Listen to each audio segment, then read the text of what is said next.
गडचिरोली, चंद्रपूर, भंडारा, गोंदिया, नागपूर, वर्धा तो सगळा तिकडचा एरिया आहे. तिथं येलो अलर्ट सांगितलेला आहे आणि तिथं दळणवळणाच्या दृष्टीनं गडचिरोलीचा संपर्क फक्त आता चंद्रपूरवरून होतोय, परंतु प्रशासन लक्ष ठेवू नये. प्रशासन तिथं जी काही खबरदारी घ्यायला पाहिजे ती सगळी प्रशासनाने घेतलेली आहे. प्रश्न मुंबई, पालघर, ठाणे, रायगड, काही प्रमाणात रत्नागिरी आणि विशेषतः पुणे, कोल्हापूर, सातारा, सांगलीला पाऊस कमी आहे, परंतु हे जे काही धरणातलं पाणी जातं, विशेषतः वारणेचं असेल, कोयनेचं असेल, कृष्णेचं असेल, तर त्याच्यातून हे पाणी पुढं जात असताना आपल्याला सगळ्यांनाच माहिती आहे की आत्ता 2.5 लाखचा क्युसेसचा पाणी अलमट्टीमधनं सोडण्यात आलेलं आहे.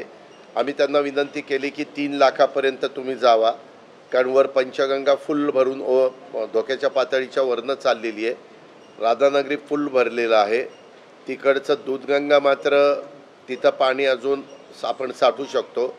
वारणाची कॅपॅसिटी साधारण आपण 75% ठेवलेली आहे. जेवढा येवा येतो तेवढा आपण सोडतोय.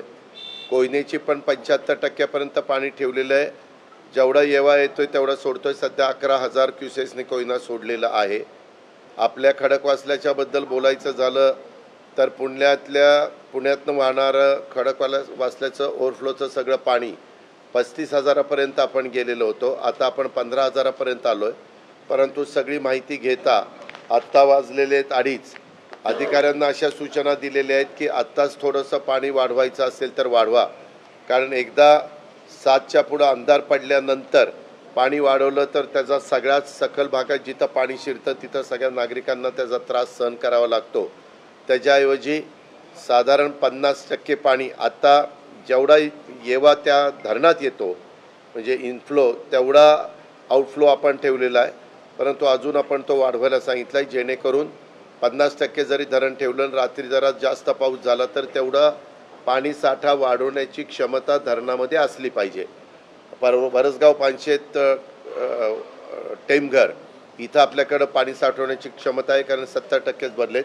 पवनामध्ये पाणी साठवण्याची शक्यता आपल्याला क्षमता आहे, कारण ते पण 70% भरलेले आहेत. सगळ्या धरणांचे जिथं कॅनॉल आहेत, म्हणजे Chas Kaman canal, Khadakwasla canal, Nira canal, Nira right bank canal, Nira left bank canal, ते सगळे सोडायला सांगितलेले आहेत. त्याचबरोबर टेंभू, ताकारी, म्हैसाळ, उरमोडी, जिहे, काठापूर, जनाई, शिरसाई, पुरंदर ह्या सगळ्या उपसा सिंचन योजना चालू करायला सांगितलेल्या आहेत.